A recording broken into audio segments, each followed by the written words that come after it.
안녕하세요. 오늘 날이 되게 좋네요. 네, 여기서 찍는 거를 좋아하시는 분들이 계시더라고요. 네, 새소리도 나고 여러분들께 먼저 감사 인사드립니다. 진짜 어저께 온라인 조선일보에 오르고 나서 한 30개의 댓글이 쭉 달렸는데 전부 욕이라서 제 아내가 굉장히 상심하더라고요. 그래서 내가 댓글 지원 좀 부탁할까 그랬더니 우리 아내가 하라 그래서 댓글 지원하면서 이제 신문에 났다는 거 알려드렸는데, 사실은 이제 오늘 아침에 조선일보에 나오고 나면 여러분들이 다 아실 거라서 기다리려고 그랬는데 이게 댓글 분위기가 심상치 않더라고요. 그래서 했더니 여러분들께서 너무 무슨 영화의 한 장면 같았어요. 갑자기 이제 선풀이 막 달리는데, 네, 저와 저희 가족들이 매우 여러분들께 감동받고 감사의 인사드립니다. 감사합니다. 그래서 오늘 예정이 없던 영상을 이 감사 인사하려고 찍어서 올립니다. 사실 제가 아시겠지만 이 사업이 좀 임박해서 굉장히 바쁘고, 그리고 사실은 이제 콘텐츠도 다 떨어졌어요, 진짜로. 그래서 여러분들한테 특별히 달리 할 얘기도 없고, 이제 하게 되면 사업 얘기 해야 되는데, 이제 사업 얘기는 지금 되게 조심스럽고요. 뭔가 진행이 되고 나서 하는 게 맞는 것 같고, 또 제가 지난번 이제 학교 강의에서도 이제 오신 분들한테 말씀드렸지만, 제가 비트코인을 여러분들한테 말씀드릴 때는 진짜 99% 순전하다, 굉장히 순수한 마음으로 말씀드린다. 근데 제가 제 사업에 대해서 얘기를 드리면서 어떻게 그렇게 순수하게 말할 수 있겠냐, 다 사심이 들어가지. 그래서 여러분들께서 그것을 감안하고 이제 들으셔야 되고요. 제가 앞으로 이 채널을 유지한다면 이제 사업 얘기를 안 할 수가 없고, 제가 사업을 하는 입장이고, 그래서 또 이 사업도 굉장히 구찌가 큰 부분이기 때문에, 제가 사실은 조선일보 기자님이 저하고 한 1시간 인터뷰를 했어요. 그래서 개인적인 내용도 많이 물어보시고 했는데, 역시나 뛰어나셔가지고 제가 몇 가지 단서를 드렸는데 결국은 실체적 진실에 접근해 가시더라고요. 머릿속에서 계산을 하셔가지고. 그래서 어저께 이제 마지막 컨펌 전화가 왔을 때, 제가 제발 제 개인적인 거는 좀 빼달라고 할 분위기가 아니었어요. 왜냐하면 제 사업 때문에 아무래도 우리나라에서 조선일보에 나가는 게 굉장히 중요하거든요. 그래서 제가 이제 여러분들한테 이제 숨기는 게 없게 돼버렸습니다. 근데 조선일보 기자가 이제 무시한 건 뭐냐면, 제가 에이다도 꽤 갖고 있잖아요. 그죠? 그리고 솔라나도 갖고 있는데, 그런 거 안 물어보시더라고요. 제가 비트코인만 그렇고, 에이다하고 솔라나하고 상당히 많은데, 여러분 아시죠? 제가 에이다 그때 몇백 개였더라? 하여튼 몇백 개 갖고 있는데, 에이다 주창자들에 의하면은 그게 더 큰 거잖아요. 그래서 그거는 이제 조선일보에서, 관심이 없으시더라고요. 아무튼 여러분, 정말 감사합니다. 네, 오늘은 아침에 이런저런 이제 뉴스를 봤는데, 역시나 이제 미국, 스웨덴에서, 노르웨이에서 전기채굴 관련해서 유럽에서 채굴 금지해달라라는 뉴스가 있었고요.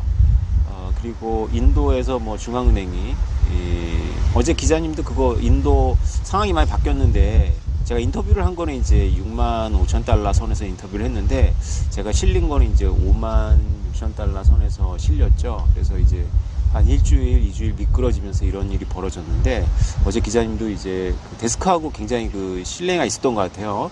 실기로 했다가 이제 데스크에 계신 분들은 아무래도 지금 이게 거품인데, 이거 실어도 되냐 이런 말씀을 하셨겠죠. 우려의 말씀을. 제가 인도 얘기하시더라고요. 그래서 인도는 원래 러시아, 인도, 중국이 원래부터 이 자본 유출 때문에 비트코인에 대해서 적대적이다. 그래서 인도의 중앙은행이 비트코인을 막겠다고 하는 뉴스가, 이게 뉴스가 아니다. 내가 알기로 이거 지난 한 4, 5년 동안 이 헤드라인을 한 대여섯 번 본 것 같다. 근데 아직도 안 했네요. 이러면서 이제 제가 농담을 했는데, 그 말 듣고 좀 안심하시고, 이렇게 처음 이제 비트코인을 제 설명 듣고 이렇게 돌아서면 좀 그런 경험이 있거든요. 오태민 작가가 말했던 거랑 많이 틀리네, 분위기가. 이럴 수 있어요. 갑자기 인도도 금지한다고 그러고, 당시 주류화 됐다 그랬잖아요. 그래서 근데 인도 금지한다는 헤드라인 뜨고, 또 전기 그거 좋은 거라며, 근데 왜 스웨덴하고 노르웨이도 금지해, 이렇게 나오는 거죠. 그런 뉴스들이에요. 근데 이제 또 오늘 야후닷컴에는 텍사스에서 재생에너지 를 엄청나게 보강하면서 이제 업체 이야기인데, 비트코인 채굴 비즈니스를 이제 하겠다라는 기사도 있어요. 너무 혼란스럽죠. 이렇게 원리를 이해하지 못하고 보면 이렇게 너무 혼란스러워 보일 거라고 생각을 합니다. 혼란할 거 하나도 없습니다. 이 모든 건 그 밸류라는 부분에 대한 오해 때문에 그렇습니다. 저는 뭐 여러분 다 아시겠지만 이제 경제학 공부를 했는데 경제학이 이제 보통 이제 그 학위나 이런 것 쪽으로 가면 이제 아무래도 수리 쪽으로 많이 하죠. 근데 저는 뭐 다행스럽게 지금 제가 다행스럽다고 생각하는데 학위 쪽으로 공부를 한 게 아니라 제가 하고 싶은 경제학 공부를 하면서 그 철학적인 경제학을 책을 많이 읽었어요. 그것이 이제 바탕이 돼서 오늘날 이제 비트코인 제가 전문가라고 스스로 붙이기에도 뭐하고 조선일보 기사 밑에 이제 댓글들도 뭐 우리나라에 비트코인 전문가가 어딨냐 뭐 이렇게 제 소개에 대해서 이렇게 비판적으로 보신 분들도 있는데 맞습니다. 저를 뭐 스스로 비트코인 전문가라고 말하기도 뭐하고 비트코인 학위 과정이 있는 것도 아니고요. 비트코인 덕후라면 뭐 충분한 거죠. 어쨌건 제가 비트코인 덕후가 된 데는 그 경제학을 철학적으로 접근한 그 공부 방식이 굉장히 많이 도움이 됐는데요. 밸류라는 것에 대해서 제가 속지 않았기 때문인 것 같아요. 밸류. 사람들은 이제 그 경제학에서 말하는 가치에 대해서 경제학이 얼마나 철학적으로 고민했는지를 잘 모르죠. 이게 굉장히 어려운 주제이기도 합니다. 이 사람들은 굉장히 물질 중심적으로 사고하는 경향이 있죠. 물질에 그러니까 가치라는 것과 물질이라는 것을 굉장히 이렇게 오해하고 혼동합니다. 근데 굉장히 우리가 빈곤한 사회라면 대부분의 가치 있는 것들은 물질이 맞아요. 예를 들어서 아주 빈곤한 상태라면 일단 주거가 해결이 안 되고 그 다음에 먹는 것이 해결이 안 되고 그 다음에 입는 것이 해결이 안 되지 않습니까? 그래서 그 모든 것들은 물질적인 것들이 받침이 돼야지만 해결이 되는 거죠. 그래서 일단 물질을 이동시킬 수 있거나 분배할 수 있는 물류 시스템이 망가지면 굉장히 곤란하겠죠.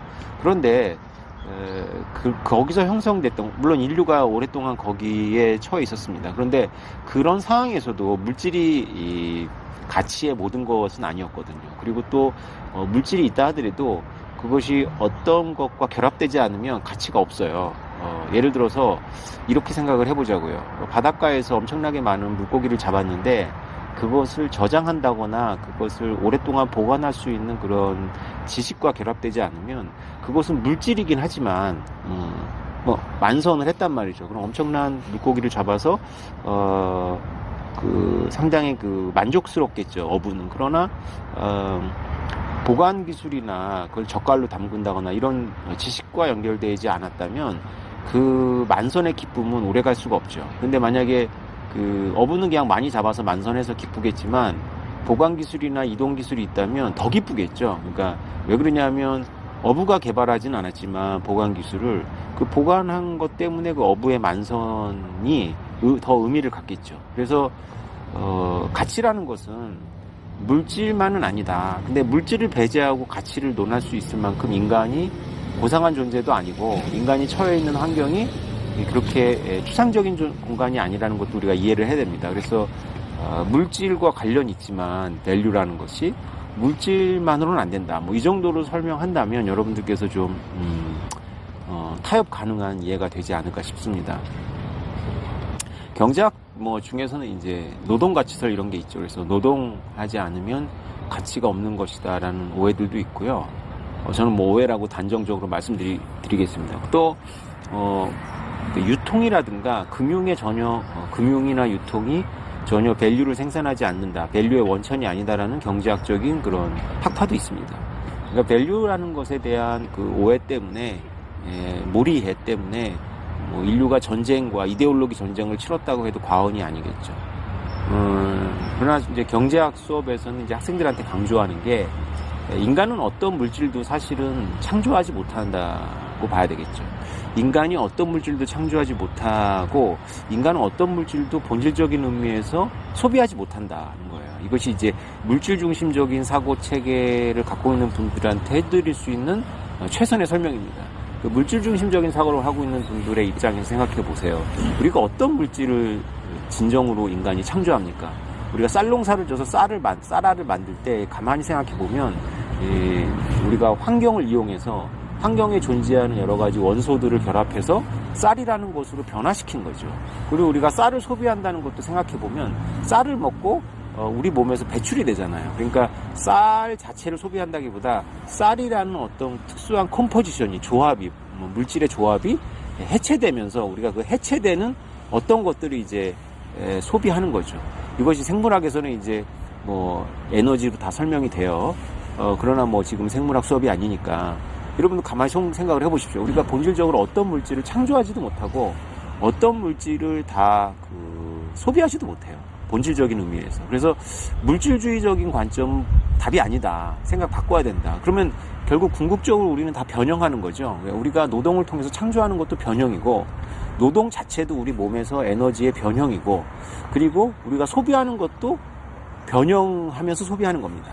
그래서 본질적으로 다 에너지죠. 물리학자들의 관점에서 보면 이게 다 에너지입니다. 그래서 우리가 진정으로 물질을 창조하지도 못하고 물질을 없애버리지도 못한다. 거창하게 물리학적인 원칙을 대입할 필요도 없다. 그냥 조금만 생각해보면 답이 나오는 거죠, 이거는. 그래서 우리가 물질의 변형을 통해서 가치를 생산하고 물질의 변형을 통해서 가치를 소비한다라는 전제만 우리가 받아들인다면 위치를 이동시키는 상업도 물질의 변형의 하나이고 시간을 이동시키는 금융도 물질의 변형의 하나이기 때문에 분명히 가치를 창출합니다. 그래서 상행이라든가 금융이 가치를 창출하지 못한다라는 생각은 완전히 난센스가 되는 거죠. 굉장히 그러니까 유화적인 세계관입니다.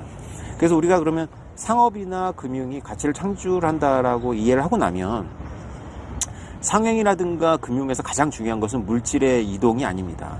신뢰예요, 신뢰, 트러스트. 그래서 우리가 인류가 농업사회 이전부터 신뢰망이라는 걸 구축했는데 그 신뢰망이라는 그 생명력은 매우 짧죠. 그래서 자기가 직접 자기하고 이해관계가 굉장히 밀접한 자신의 자식이나 자신의 부모하고만의 어떤 신뢰관계라든가 아니면 족장, 씨족으로 구성되어 있는 부족의 범위를 넘어서기가 어렵죠. 근데 그 부족이라는 그 개념도 나름대로는 이제 그 신뢰망이고 그 안에서 물질이 이동합니다. 그래서 굉장히 유능한 사냥꾼이 사냥을 해온 것을 유능하지 못한 그런 대부분의 그 부족민들과 나누어 먹죠. 뭐 이런 것들이 이제 인류학자들이 이제 기술한 책의 내용들을 보면 여러분 다 이해할 수가 있습니다. 그래서 그런 시스템들이 다 있죠. 그러니까 그런 시스템 때문에 물질의 그 활용도가 훨씬 높기 때문에 밸류를 창출합니다. 그래서 하나의 부족이나 하나의 가정이 이면에서도 이제 그 가치를 창출하는 거죠. 그러니까 여러분들은 이제 총 가치를 물질적으로 보면 사냥꾼이 사냥해온 그 사냥감의 총 가치가 변하지 않는다라고 보실 텐데 그 부족 내부의 신뢰 시스템이 얼마나 잘 작동하느냐에 따라서 그것의 가치는 배가 될 수가 있는 거죠. 배부른 사람이 더 먹는 것보다는 배고픈 사람이 먹으면서 생명을 유지하고 그 부족이 점점 번성해서 그 유능한 사냥꾼도 다른 부분에 있어서는 무능할 수밖에 없으니까 더 많이 살아남은 그 부족민들의 도움을 받아가지고 자기 부족한 부분을 채워나가면 더 이런 부족이 더 오랫동안 더 거대한 규모로 발전할 수 있는 거고 유능한 부족민이 가져온 사냥감을 낭비해버리고 더 먹어버리면 그러면서 이제 사냥하지 못한 사람들을 신뢰 시스템이 작동하지 않아서 내가 이번에 주면 다음에 네가 나한테 주는 거야 혹은 너는 나한테 못 주더라도 너의 자식이 내 자식을 주는 거야 뭐 이런 식의 어떤 장기적인 신뢰 시스템이 없다면 그 부족은 확장하지 못하고 옆에 부족에게 이제 잠식당하겠죠. 그래서 이런 면에서도 이제 그 신뢰라는 건 매우 중요한 그 가치 창출의 기제죠. 그러니까 우리가 상업이나 금융처럼 물질을 이동하니까요. 배분하기도 하고. 그런데 여러분들 금융이라는 것에 대해서 생각해 보면 이것은 아예 추상적인 거거든요. 사실은 상행위만 해도 이 위치를 이동시키는 건데 이 시간을 이동시킬 방법은 사실 없어요. 시간을 이동시킨다는 것 자체가 이게 난센스인데 여러분들 이런 생각 하시나요? 여러분들이 어떤 물질에 가치 있는 걸 땅에다 묻어놨다가 여러분들이 늙으면 그걸 회복한다. 그거를 이제 내가 이제 다시 되찾는다. 그런 식으로는 뭐 한계가 있겠죠. 뭐 냉장고가 버틸 수 있는 수준, 뭐 금을 묻었다가 파낸다. 뭐 그 정도겠죠. 그런데 인간은 금융을 통해서 시간을 이동시키는 방법을 어떻게 만들었냐면, 지금 내가 소비하지 않고, 내가 소비할 권리가 있지만, 내가 소비할 권리를 얻었지만, 그게 이제 화폐라는 형태로 이제 주어지거든요. 화폐라는 건 쉽게 말해서 소비권이에요, 소비권. 그러니까 네가 이만큼의 이 사회에 대해서 공헌을 했으므로 너에게 이만큼의 소비권을 준다라는 건데, 그 소비 쿠폰을 내가 사용하지 않고 다른 사람한테 주는 거죠. 그래서 그 소비 행위는 다른 사람이 하는 거죠. 그러고 내가 나중에 소비할 때는 그 사람의 소비권을 내가 다시 가져오는 거죠. 이렇게 1대1의 관계가 아니더라도 이렇게 돌고 돌아서 이렇게 되는 거고, 이것을 중지하는 시스템이 금융이죠. 그래서 금융도 자세히 들여다보면 지금 현재의 서플라이 체인에서 생산된 것을 소비하는 겁니다. 그런데 이것을 한 개개인의 입장에서 보면 시간을 이동시키는 거죠. 4차원을 운영하는 거죠. 4차원 공간을 이동시키는 거죠. 그래서 가치를 얻는데, 이 금융은 이렇게 추상적인데 여기서 가장 핵심적인 것은 바로 신뢰입니다. 그래서 이 신뢰가, 어떤 것들이 신뢰를 보장한다거나 신뢰를 가능케 한다면 그거 어마어마한 가치가 있는 거라고 봐야 됩니다. 그래서 우리가 비트코인의 기저의 근본 밸류가 뭐냐라는 것은 굉장히 엉뚱한 질문이에요, 사실은. 그래서 그 질문 자체를 이제 해석하기 위해서 저는 노력을 하는데, 저 묻는 사람이 지금 물질 중심적인 사고를 해서 묻는 건가? 다시 말해서 비트코인은 깔고 있는 물질이 없으니까 물질이 담기지 않았냐? 이게 어떻게 가치가 있느냐? 이렇게 물어보는 건가? 라면 이제 지금까지 제가 설명한 거 다 설명을 해야 되니까 그냥 깝깝한 거죠. 그게 이제 사실은 이제 현 주소예요. 7년 동안 제가 겪었던 거죠. 사실 굉장히 수준이 낮은 질문이에요. 그러니까 이 밸류, 가치론이라는 관점에서. 차라리 비트코인 가치가 있는 건 알겠는데 그거보다 더 좋은 신뢰 시스템이 나올 수 있지 않냐 라고 하는 질문이 훨씬 더 고급 질문이고 좋은 질문이죠. 어쨌건 물질 중심적인 사고를 대부분이 하기 때문에, 거의 익숙해져 있기 때문에, 금은 반도체에서 활용되고 보석으로 활용되는데 비트코인은 무슨 가치가 있느냐라고 물어보는 거죠. 제가 여태까지 설명한 게 여러분 대답이 됐는지 모르겠습니다만, 금도 사실은 반도체에 쓰이기 때문에 고대인들이 금을 귀하게 여긴 것이 아니고요.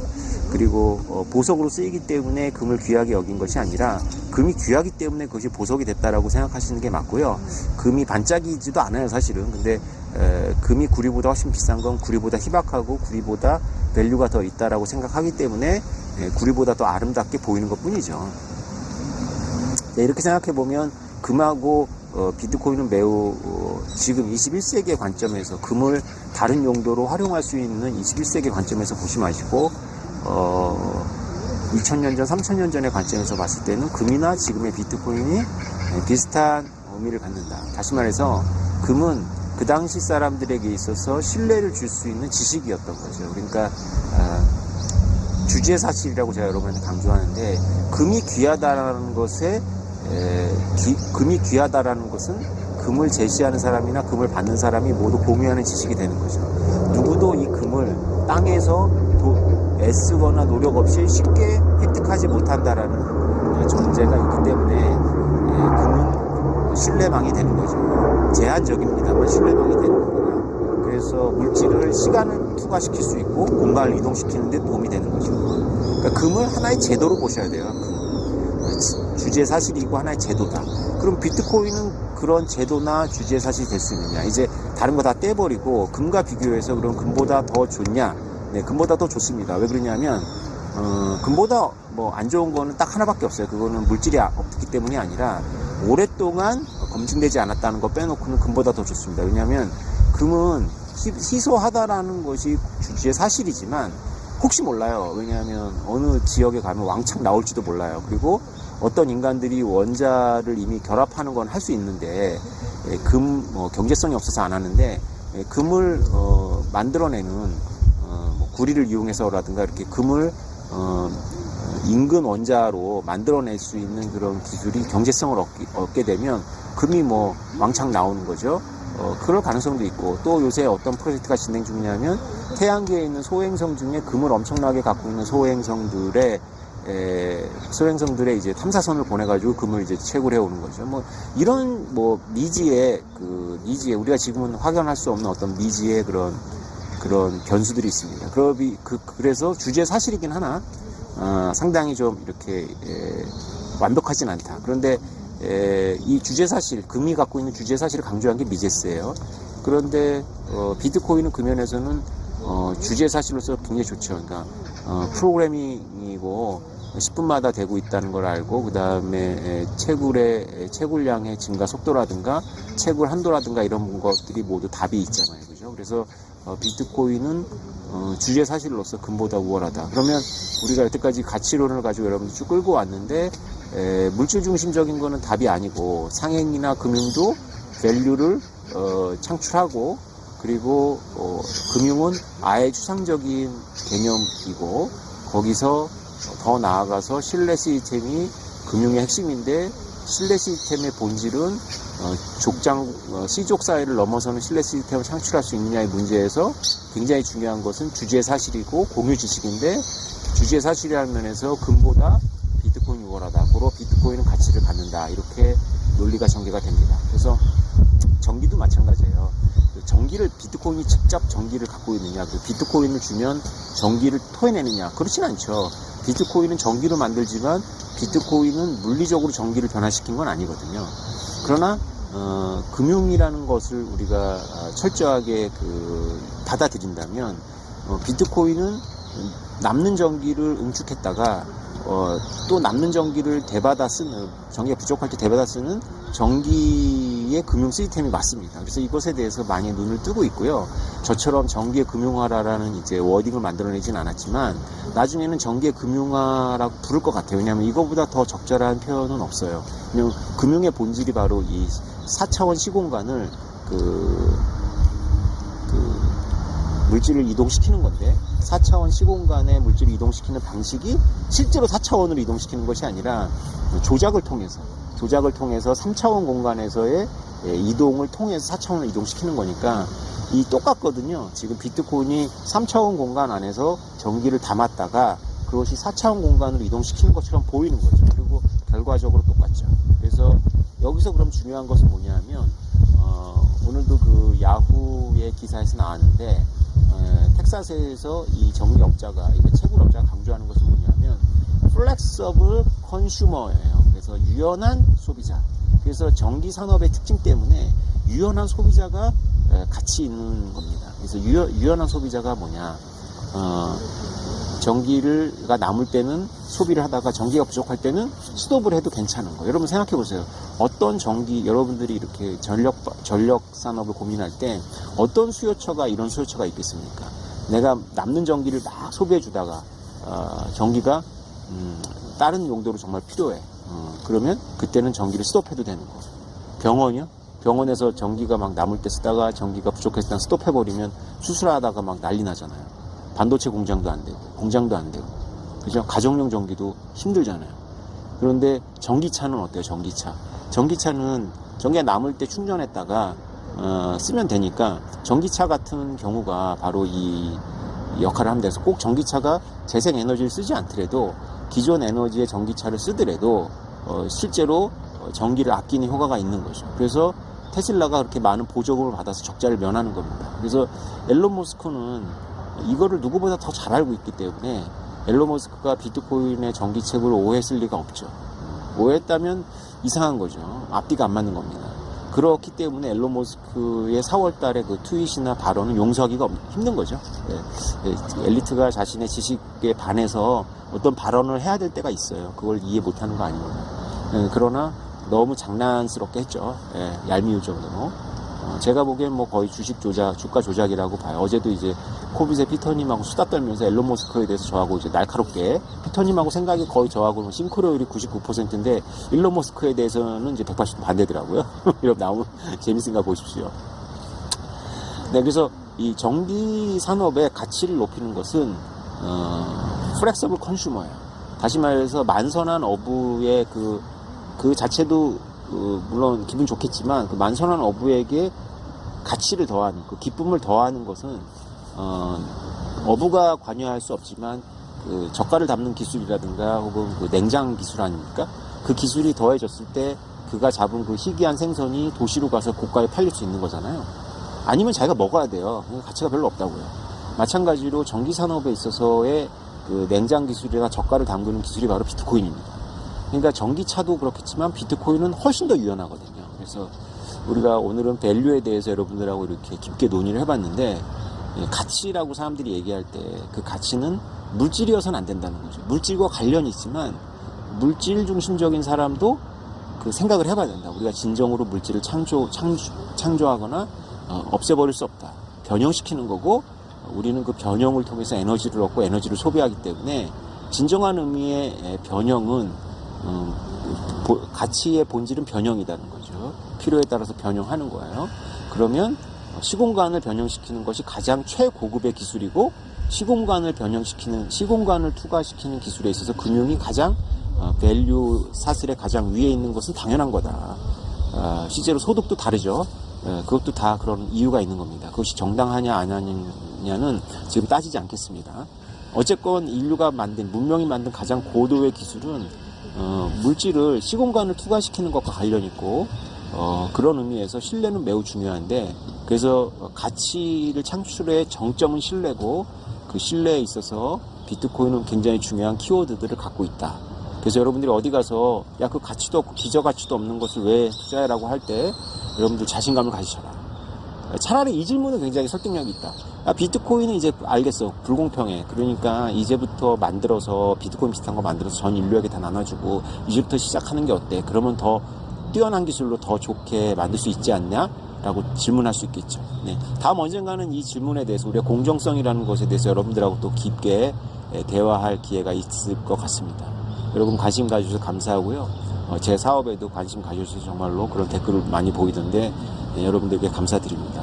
꿋꿋하게 여태까지 제 기억에 한 7년 동안 1000번은 거절당한 것 같아요. 그리고 이 사업 아이디어는 지난 4년 전에 만들어서 4년 전에 구상해서 이제 3년 전에 완성해서 여태까지 뭐 우여곡절이 많았는데 요새는 좀 많이 경청해주고 그렇습니다. 그러나 뭐 좀 과장 보태면 한 500번은 거절당한 것 같아요. 그래서 뭐 또 거절당하면 한 번 더 하는 거니까 뭐 괜찮죠. 근데 제가 요새 이제 파트너들한테 하는 말이 있어요. 그렇게 이제 시간이 많이 남지 않았다. 우리가 못하면 누군가는 하고 그들은 불행하게도 외국인들이 될 것이다. 라고 제가 이제 말하고 있습니다. 그래서 이번에는 좀 해냈으면 좋겠어요. 여러분 감사합니다. 다음에 또 뵙겠습니다.